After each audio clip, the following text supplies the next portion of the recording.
الشروط الجديدة لولوج المراكز الجهوية للتربية والتكوين تندرج في إطار إصلاح شامل لمنظومة التعليم. هذا ما أكده وزير التربية الوطنية والتعليم الأولي والرياضة السيد شكيب بن موسى في معرض تفاعله مع تساؤلات أعضاء لجنة التعليم والثقافة والاتصال بمجلس النواب.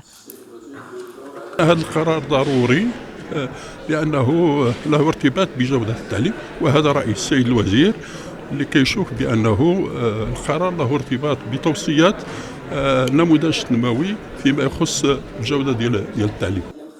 السيد بن موسى أوضح كذلك بشأن شروط اجتياز مباريات أطر الأكاديميات أن هذه الشروط ولا سيما تحديد سن ولوج مهنة التعليم في 30 سنة تهدف إلى الرفع من جاذبية مهنة التعليم واستقطاب أفضل الأطر. وأبرز الوزير أن الرفع من جاذبية المهنة يقتضي وضع شروط للانتقاء الأولي للمرشحين والرفع من مؤهلات المعلمين وتأمين تكوين أساسي ومستمر ذي جودة. وحسب الوزير فإن الولوج إلى مهن التربية والتكوين سيخضع ابتداء من السنة الجارية لمعايير واضحة للرفع من الجودة.